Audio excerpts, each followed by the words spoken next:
오늘 우리에게 주신 하나님 말씀은 시편 33편 12절부터 20절에 있는 말씀입니다. 시편 33편 12절 이하의 말씀을 제가 봉독하겠습니다. 야훼가 그들의 하나님이 되시기로 한 나라 곧 주 하나님이 그의 기업으로 선택한 백성은 복이 있다. 주님은 하늘에서 굽어보시며 사람들을 낱낱이 살펴보신다. 계시는 그곳에서 땅 위에 사는 사람을 지켜보신다. 군대가 많다고 해서 왕이 나라를 구하는 것은 아니며 힘이 세다고 해서 용사가 제 목숨을 건지는 것은 아니다.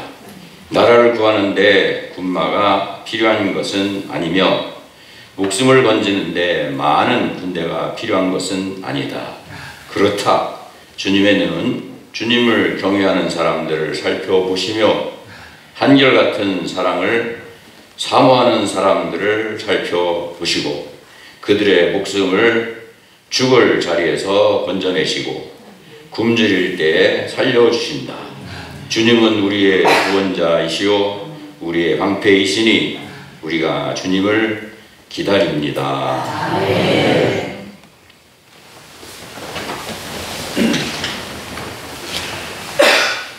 하나님께서 우리의 복을 주시고 너를 지켜주시며 아멘. 또 밝은 얼굴로 대하시고 아멘. 또 때를 따라 피난을 베푸시며 아멘. 또 고이 보시고 아멘. 평화를 주기를 빕니다. 아멘. 우리 보시는 이 신문은 미국 뉴욕 타임즈에 실렸던 그 유관순에 관한 기사입니다. 나라에 바칠 목숨이 오직 하나밖에 없는 것이 이 소녀의 유일한 슬픔입니다. 라고 한 유관순이 했던 이야기를 뉴욕 타임즈가 실었습니다. 신신국기를 앞세우고 우리나라를 호시탐탐 침략하던 일본은 드디어 1910년에 한일 합방을 강제적으로 체결했습니다. 한국과 이제 일본이 두 나라가 아니라 이제 한 나라가 되었다. 한 나라이기보다는 뭐 일본의 식민지가 되었다 그 얘기입니다. 그 이후 우리나라 사람들은 정말 비참한 삶을 살았습니다. 우리나라 말도 못하고 또 이름도 일본식으로 제외하고 먹을 것을 비롯해서 모든 것 그냥 다 뺏기고 그 다음에 뭐 꽃다운 그런 입에 담기도 그러는데 꽃다운 나이에 그냥 여자들 끌려가서 일본 군인들의 성적 놀이개감이 되고 남자들은 끌려가서 전쟁터에서 총알바지가 되고 심지어는 사람을 잡아다가 산채로 생체 실험까지 했습니다. 일본의 식민지 치하에서 우리는 정말 지옥 같은 삶을 살았습니다. 그러다가 1919년 1월 22일 고종 임금님이 돌아가셨습니다. 장안에는 일본 놈들이 독살을 했다라는 소문이 퍼졌습니다. 그렇지 않아도 벌써 24년 전에 고종의 부인인 민비가 왕궁 안에서 일본 작에 의해서 토막 나가지고 불에 타 죽었는데 그런 억울한 어떤 그런 막 끌어오르는 감정이 있었는데 고종 임금이 그렇게 돌아왔다는 것 때문에 국민들 마음에 그냥 불이 붙었습니다. 그래서 우리나라 백성들이 1919년 3월 1일 파고다공원에 모여서 독립을 외쳤습니다. 대한독립 만세, 대한독립 만세. 그리고 그 운동이 삽시간에 전국으로 퍼졌습니다. 이 비폭력 저항운동, 대부분의 저항운동은 이제 폭력을 수반하는데 이건 세계 역사에 유래를 찾아보기 힘든 비폭력 저항운동이었는데 일본은 무자비하게 총칼로 진압했습니다. 그래 1919년 3월, 4월 두 달 동안 대한독립 만세를 보다가 죽은 사람이 7,709명입니다. 부상당한 사람은 15,961명이고 그리고 잡혀서 감옥에 들어간 사람은 이제 훨씬 더 많아 46,948명이 잡혀서 감옥에 들어갔습니다. 그러나 그럼에도 불구하고 이 독립만세운동의 불은 꺼질 줄 모르고 전국으로 확 퍼져갔습니다. 그런데 그렇게 독립만세운동을 주도한 세력이 누구냐? 그 독립만세운동을 주도한 주체가 뭐냐? 그 기독교 교회와 기독교 계통의 학교였습니다. 이것은 제 말이 아니라 조선 총독부의 공식적인 견해입니다. 3.1운동이 일어나니까 상상하지 못했던 일들이 일어나니까 조선 총독부가 도대체 이게 왜 어떤 놈들에 의해서 일어난 것이냐를 조사해보고 내린 결론이 기독교가 한 것이다. 그래서 기독교를 때려잡아라. 그렇게 지시를 합니다. 첫째, 교회를 때려잡았습니다. 실제적으로 1919년 3월, 4월 2달 동안 전국에서 1542번의 만세운동이 있었는데 그 중에 340회를 교회가 앞서서 주도한 겁니다. 그 당시 기독교인이 30만 명이 좀 안 됐습니다. 우리나라 전체 인구로 따지고 보면 1.5%도 안 되는 아주 그냥 소수였는데 전 국민의 1.5%밖에 안 되는 소수의 기독교인들이 우리나라에서 일어났던 3.1 독립만세운동의 5분의 1을 주도했습니다. 독립선언서를 작성한 최남선 선생님은 물론이거니와 거기 독립선언서에 기초한 33명 가운데 16명이 대부분 다 목사님이고 기독교인이었습니다. 이처럼 독립만세운동의 주체는 기독교 교회였습니다. 그래서 일본이 그걸 알고 기독교 교회를 무자비하게 때려잡았습니다. 가장 대표적인 것이 수원 제암리 교회 사건입니다. 그렇게 47개의 교회를 파괴하고 불살라버리고 없애버렸습니다. 둘째, 기독교 계통의 학교를 때려잡았습니다. 당시 만세운동은 일반 백성들이 주도하기보다 학생들이 조직적으로 주도하고 참여했습니다. 그렇잖아요. 일반 백성들이 어떤 그 네트워크가 없으니까. 3.1운동 첫날 서울에서 경성여자고등보통학교, 이게 다음에 이제 경기고등학교가 됩니다. 이화학당, 배화학당, 정신여학교, 숙명여자고등보통학교 학생들이 만세운동을 주도했습니다.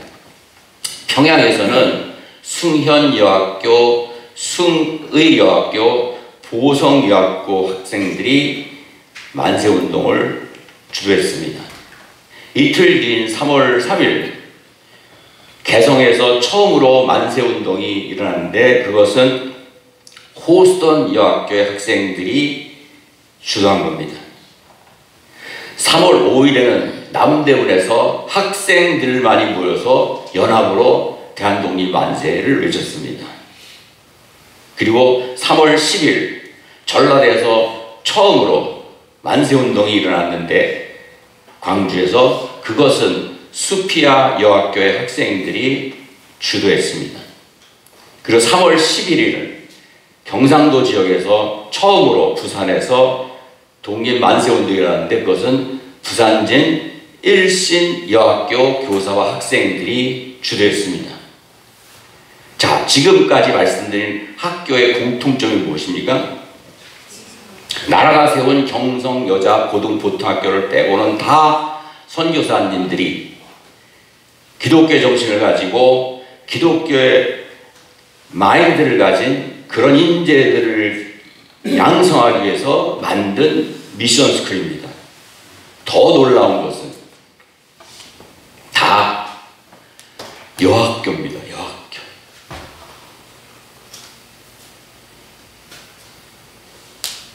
이처럼 학생들이 만세운동을 주도했다는 것을 파악한 조선 총독부는 3월 10일에 중등학교 이상 모든 전국에 있는 학교에 휴교령을 내려서 학교에 출입을 금하게 했습니다. 학생들의 끌어오르는 그 뜨거운 독립에 대한 그 열망을 잠재우기 위해서 모든 학교에 휴교령을 내렸습니다. 그런데 이게 오판이었습니다. 왜 그랬을까요? 학교에 갈 수 없는 학생들이 다 짐을 싸서 고향으로 가서 고향에서 독립만세운동을 주도했기 때문입니다. 그렇게 고향으로 가서 독립만세를 주동한 사람 중에 가장 대표적인 사람이 여러분 너무나 잘 아시는 유관순입니다. 1902년 가까운 천안시 병천면 용두리라고 하는 마을에서 태어났습니다. 공주의 영명학교를 다니다가 13살에 이화학당에 들어갔습니다. 그 여성교육에 관심이 많아서 전국을 돌아다니면서 인재들을 뽑아서 양성시키려고 했던 앨리스 샤프 선교사의 눈에 들어서 전액 장학금을 받고 이화학당으로 간 겁니다. 근데 이화학당에서 얘기는 길어요. 3.1 그 운동 그날 바로 학생들이 다 흰 저고리 까만 치마 입고 만세운동 하려고 하는데 그 교장선생님이 그날 아침에 알고 경비원으로 하여금 모든 문을 막고 학생들을 못 나가게 했는데 유관순을 비롯한 5명의 학생들이 담을 넘어서 파고다고 보내가서 독립만세 만세를 외치면서 경성역, 지금의 서울역까지 했고, 그동안 치마가 바뀌는 것도 모르고 하여튼 그렇게 치열하게 독립만세 운동을 불렀는데, 그런데 유관순이 고향에 내려보니까 이 고향은 너무 조용한 거예요. 만세 운동의 기미가 전혀 보이질 않아요. 그래서 아버지에게 말씀을 드리고 각 마을을 찾아다니면서 어르신들에게 서울에서 이랬고 평양에서도 이랬고 다 전국이 지금 대한독립 만세를 외치는데 우리도 해야 되지 않냐라고 설득을 했습니다. 그런데 별로 반응이 시원찮았어요. 그럴 때 우리가 어떻게 되죠? 너무 어려운 질문을 했으니까 기도해야죠. 그래서 유관순이 조카 유지하와 같이 매봉산 꼭대기 올라가서 3일 동안 금식하면서 기도했습니다. 하나님, 이 천안에도 독립만세운동을 할 수 있게 도와주세요. 원수를 물리쳐 주시고 이 땅에 자유와 독립을 주세요. 하나님, 주님께도 동행해 주시고 이 연약한 소녀를 붙잡아 주세요. 3일 동안 금식하며 방언으로 기도했습니다. 이런 이야기는 일반 역사에 나오질 않아요. 근데 유관순 열사의 조카인 유장부옹의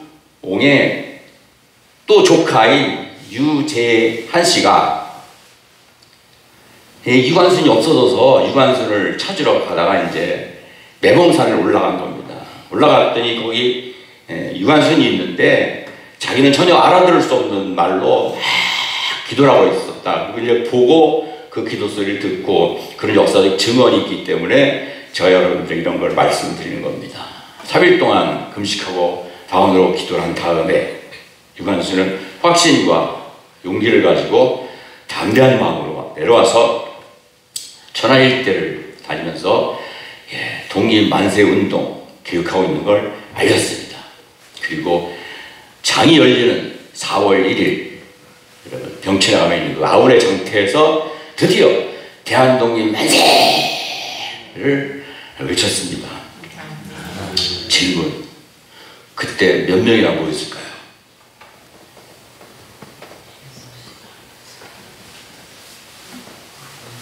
(3,000명이) 모였습니다.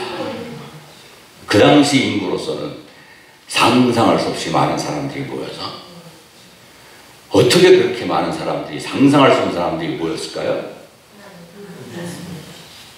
3일 동안 하나님께 금식하고 기다렸더니 하나님께서 그렇게 역사하신 겁니다. 그런데 안타까운 것은 그 4월 1일 아우네 장터의 독립만세운동에 처음으로 이놈들이 총을 쐈어요. 그래서 유관순의 아버지도 돌아가시고, 왜 우리를 총을 쏘냐고 항의하던 어머니도 돌아가시고, 유관순은 도망갔다가 집에 남아있는 어린 동생이 어떻게 됐는가를 보러 왔다가 매복되어 있던 경찰에게 잡혀서 용두라고 하시죠. 이렇게 집으로 된 앞을 볼 수 없는 걸 쓰고 서울로 압송되었습니다. 그리고 1심에서 5년 징역형을 언도받았습니다. 그것은 당시 누구도 상상할 수 없던 굉장히 중형이었습니다. 왜냐하면 30 독립선언서에 선언한 민족대표 33명 중에 제일 큰 형을 받은 사람이 3년형을 받았어요. 근데 거기에 비해서 5년형을 받은 건 그거는 굉장히 중형입니다. 왜 그랬을까요? 지금 남의 나라 얘기하는 게 아니라 우리나라의 산역사라고 있는데, 재판관이 뭐라고 떠드니까 나는 당당한 대한의 국민이다.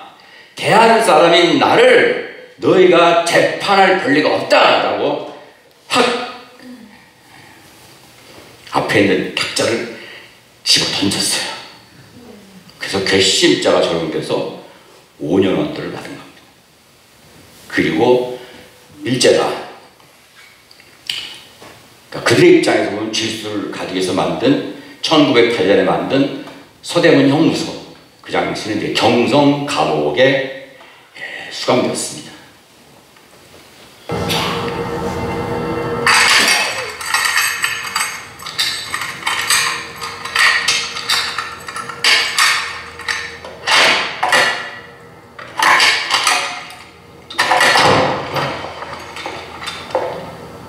선나나이치 뉴스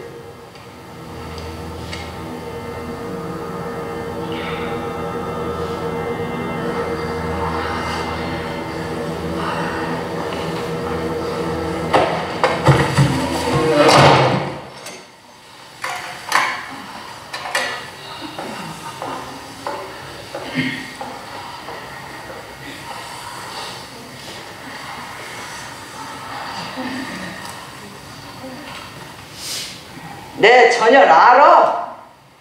경성서 공부하라고 보냈더니 잘난 물만 잔뜩 들었지.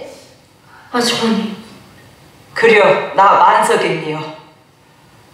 네가 고향까지 와서 설쳐대서 몇 곡을 쑥대밭대고 네 애미 꺼져 그 난리에 내 아들놈도 칼 맞아 죽고, 아이고 그 가족님이 아이고 무엇이 죽었다고 거길 따라 나서서 그 거를 그만 좀 하시죠. 만세. 누가 시켜서 했습니까? 그려 나 그놈의 만세 몰라. 내 아들놈 살려내라고 쓴 사람들한테 매달린 게 나요. 아이고 아버지, 아이고 내가 살다 저런 기생년하고 이런데 같이 있는 것도 말도 안 돼요. 아이고 맨날 그치 보들보들한 내 새끼. 아이고 같이 해요. 가만히 서 있으면 다리가 퉁퉁 거는 테니 이렇게라도 하는 거니까.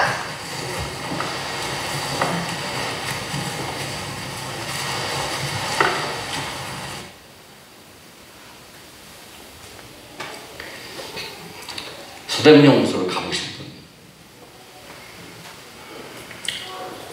올해 가기 전에 꼭 가보세요. 서대문 형무소 간방의 크기가 10제곱미터입니다. 2m, 5m. 3평도 안 되는 그 좁은 방에 20명, 30명씩 집어넣었어요. 그러니까 이게 뭐 누워서 잘 수 있는 형편도 아닙니다. 이런 여 옥사에 물론 난방도 안 되고 냉방도 안 되는 이 감방에 유관순은 371번 주의수로 수감되었습니다. 이 감방에 있던 사람들 대부분 다 독립만세운동의 주역들이었고 크리스찬들이었는데 여기 그 같은 마을의 아주머니가 어떻게 저런 기생년하고 내가 같이 감옥에 있냐고 할 때 그 여자가 누구냐면 김명화라고 수원에서 이제 굉장히 뭐 배운 것도 있고 굉장히 유명한 기생이었어요. 그래서 이 기생 밑에 또 자기가 데리고 있는 식구들이 많은데 20명의 기생들을 데리고 수원에서 독립만세운동을 했던 김명화라는 여자를 두고 한 얘기입니다. 유관순은 감옥에 가셔서 가만히 앉아있으면, 가만히 서있으면 뭐 다리가 굳어버리고 부르트니까 강강수월을 하듯이 하루 종일 돌고. 근데 뭐 그렇게만 있는 게 아니라 이 독립운동을 주도한 악질로 찍혀서 그냥 거의 매일 끌려가서 이제 끔찍한 고문을 당했습니다. 당시 기록에 의하면 일본은 70가지 방법으로 수감자들을 고문했다, 그렇게 되어 있습니다. 그런데 뭐 이 안에서 이루어진 이야기들이 정말 우리가 한번 다시 새겨봐야 될 이야기들이 많지만 그런 건 좀 시간 관계상 생각하고, 그런 고문에도 굴하지 않고 아주 어렵게 오늘이 며칠인가를 알아내서 이제 1919년 3월 1일 만세운동이 일어났던 그 이듬해인 1920년 3월 1일 감옥에서 독립만세운동을 불렀습니다.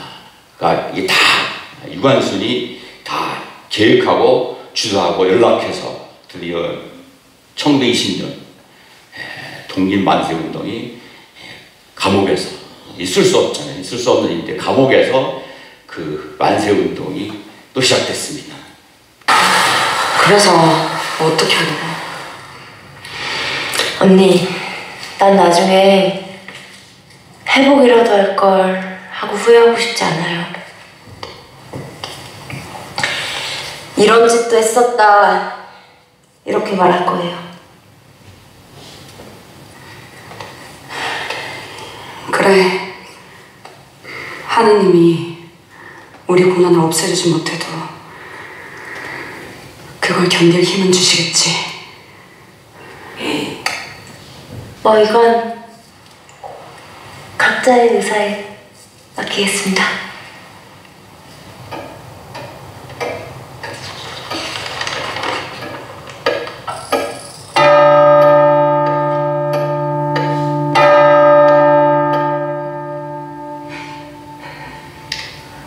우리는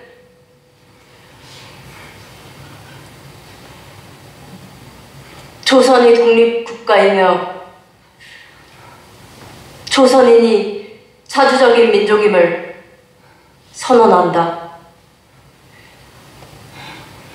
인류평등의 대의를 분명히 하고 이것을 자손만대에 구하여 민족 자존의 정당한 권리를 영유하게 할 것이다. 최후의 일까지, 최후의 일가까지 민족의 정당한 의지를 기꺼이 발표하라. 모든 행동은 질서를 존중하고 우리의 주장과 태도를 언제든 몇 번이라도 떳떳하게 외쳐라.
오후 2시를 기해서 여옥사 8호시에서 시작된 대한독립 만세 소리가 삽시간에 전국 모든 여옥사에 퍼져서 다같이 만세를 외쳤고, 그 소리가 다른 건물인 남옥사에도 들려서 남자들도 그 대한독립 만세를 외쳤습니다.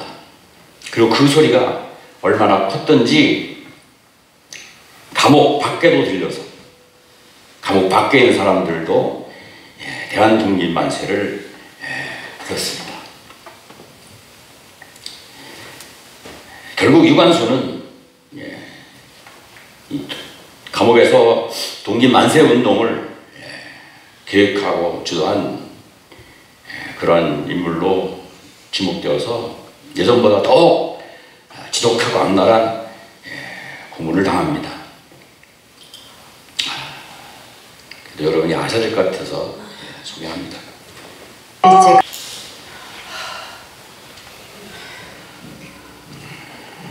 시뻘게 달궈진 쇠붙이로 유관순의 가슴과 음부를 다치었어요. 인간이 할 일이 아닙니다. 결국 유관순은 계속된 매질과 고문으로 인해 온몸이 만신창이가 되고 생선을 그냥 다 손톱도 발톱도 다 빠지고 내장과 방광이 파열되어서 1920년 9월 28일 아침 8시 20분 옥에서 출소를 얼마 남겨놓지 않고 세상을 떠났습니다. 제가 드리는 말씀은 뭐냐, 이 유관순이 이때가 17살이에요. 17살. 그러니까 유관순은 뭐 같은 또래 친구들과 전혀 다름없는 천진난만한 그냥 꿈 많은 소녀였습니다. 낙엽 하나 불러가는 걸 또 보면서 웃는 그런. 그런데 어떻게 그렇게 악랄하고 고통스러운 고문을 견디며 감옥에서까지 만세 운동을 할 그럴 생각을 할 수 있었을까? 어떻게 17살의 그런 소녀가 그런 끔찍한 고문을 견디면서 감옥에서까지 만세운동을 주도하는 그런 열사가 될 수 있었을까? 도대체 17살의 그 어린 여자를 사로잡아서 그를 이러한 일을 하게 한 그 힘이 도대체 뭘까? 도대체 무엇이 그 가녀린 그 여자 소녀를 그렇게 강한 열사로 만들었을까? 여러분 한번 여러분 자신과 비교해 보세요. 그건 단지 나라를 사랑하고 민족을 사랑하고 그리고 조국의 독립을 바라는 어떤 그런 희망과 열망만이 아니었어요.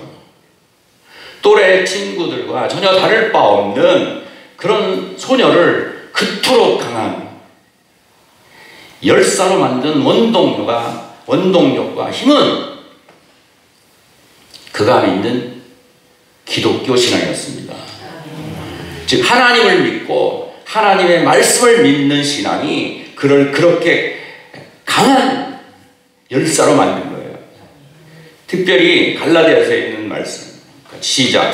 그리스도께서 우리를 해방시켜 주셔서 자유를 누리게 하셨습니다. 그러므로 굳게 서서 다시는 종살이의 멍에를 매지 마십시오. 아멘. 이 말씀이 그의 마음을 사로잡은 거예요. 예수 그리스도를 영접해서 예수 그리스도가 나를 죄로부터 영적으로 자유하게 했을 뿐만 아니라 그 당시만 해도 부인도 남편과 같이 한상에서 밥을 먹지 못할 정도로 여자는 인격체가 아니었는데 예수님의 생명의 복음으로 인해 여자도 그리고 어린아이도 공부를 할 수 있고 인격체로 존중받는 사회가 왔는데 이런 그리스도가 주신 자유를 이걸 일본 놈들에게 결코 뺏길 수 없다고 생각했기 때문에 이렇게 강한 열사가 된 겁니다. 유관순이 태어난 집 여기 다 가보셨죠? 맨 왼쪽에 있는 게 매봉교회입니다. 감리교회예요. 그리고 교회 바로 옆에 있는 건 옛날 매봉교회 그 조그만 초가집 형태의 교회를 복원해 놓은 거고 그 옆에 있는 것이 이 유관순의 생가입니다. 그러니까 유관순의 생가 바로 옆에 1908년에 교회가 생겼어요.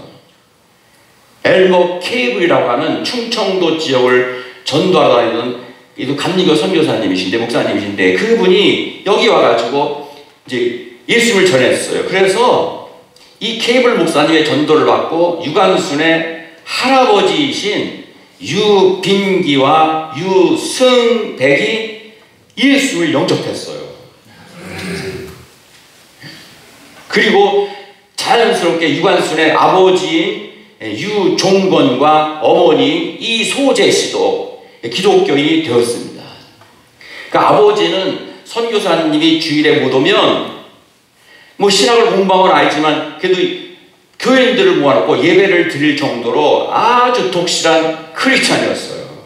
그래서 유관순은 어릴 때부터 교회에 오시는 선교사님 그리고 그렇지 않은 매일같이 아버지로부터 하나님의 말씀을 듣고 자랐어요.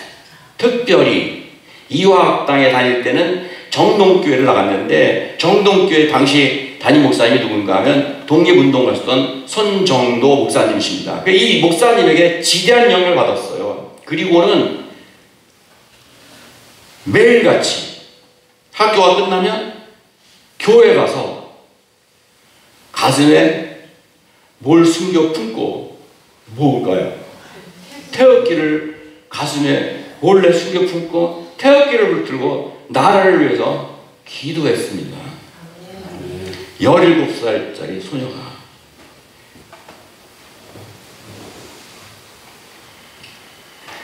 (3.1절) 기념예배를 드리면서 유관순을 다시 한번 생각해보고 여러분에게 소개한 이유는 윤동주가 지은 십자가라는 시 때문입니다. 그 십자가라는 시의 첫 번째 연유. 쫓아오던 햇빛인데 지금 교회당 꼭대기 십자가에 걸리했습니다. 첨탑이 저렇게도 높은데 어떻게 올라갈 수 있을까요? 이 쫓아오던 햇빛은 이게 바로 우리 민족이 당시 꿈에도 그리고 그리던 조국의 독립과 해방입니다. 근데 이 조국의 독립과 해방이 교회당 꼭대기 십자가에 걸렸어요. 이건 뭐예요?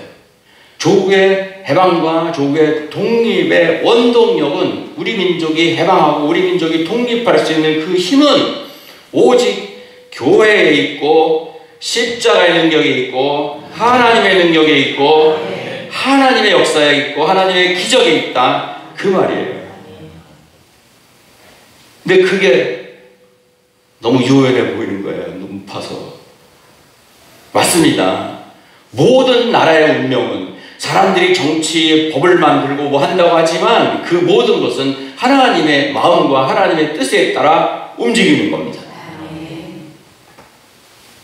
지금 우리나라도 아주 심각한 위기에, 심각한 갈등에 어려움을 겪고 있는데, 저는 분명히 믿어요. 140년 전에 선교사님들이 이 땅에 오셔서 하나님께서 많은 선교사들을 보내서 젊은 나이에 먹을 거 없고 고생하다가 이 땅에 순교의 제물로 그렇게 수없이 많은 분이 돌아가셨는데, 그것은 하나님께서 우리 민족을 그들처럼 전 세계에 복음을 전할 세상 국가로 그리고 제사장으로 삼기 위해서 그렇게 하셨다고 저는 분명히 믿어요.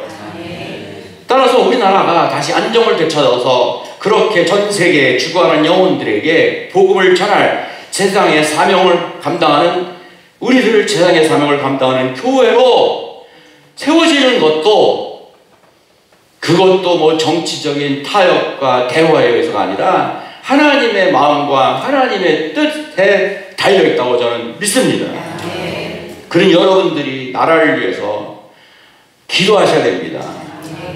17살의 소녀가 3일 동안 산에 올라가서 금식하면서 방언으로 기도했다고 하는데, 그렇게는 못하더라도 생각날 때마다 어소속히 우리나라가 평안한 나라가 되게 해주시고, 나라가 평안한 게 문제가 아니라 나라가 평안해야 교회가 평안하고 사람들의 마음도 평안하고 해서 교회가 땅끝까지 가서 열방을 구원해야 되는데, 그 사명 때문에 하나님께서 우리나라를 140년 전에 축복하셨는데, 그렇게 어속히 그런 나라가 되게 해달라고 우리 자신부터 그동안 하나님의 말씀대로 살지 못하고 나만 위해 살았고 내 가족만 위해 살았고 나만 위해 기도했고 했던 죄악들을 회개하고 하나님께 기도해야 됩니다.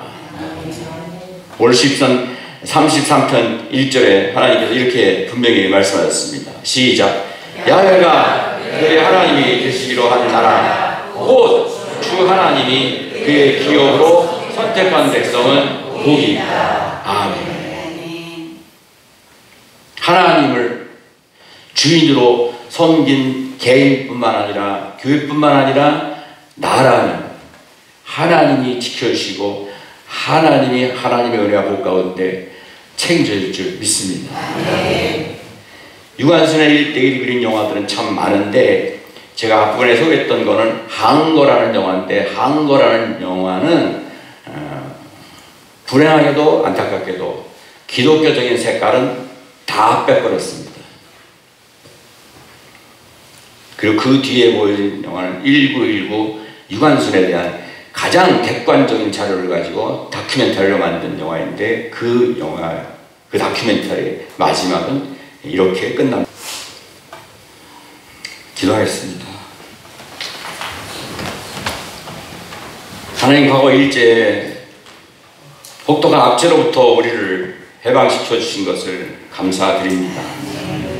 지금 우리가 그러한 다른 나라의 압제를 받고 있지는 않지만 심히 혼란스럽고 심히 어지러운데, 우리나라의 운명도 하나님의 손에 달려있음을 믿습니다.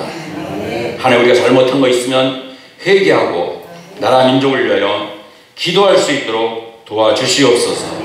오속히 나라가 안정되고 평안한 나라가 되어서 하나님께서 우리나라를 향해 갖고 계신 계획, 열방을 향하여 예수 그리스도의 생명의 복음을 전하는 이 제사장의 사명을 잘 감당할 수 있도록 불쌍히 여기시고 은혜 베풀어 주시옵소서.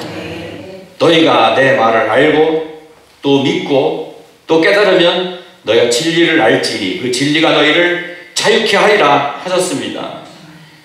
그 자유를 저희들이 영적으로 누리고 있는데 저희들의 영혼만이 아니라 육체, 정신, 그리고 이 나라도 그 자유를 누릴 수 있게 하여 주시고 그것을 위하여 저희들이 기도의 함대를 띄울 수 있는 중보 기도자가 되게 하여 주시옵소서.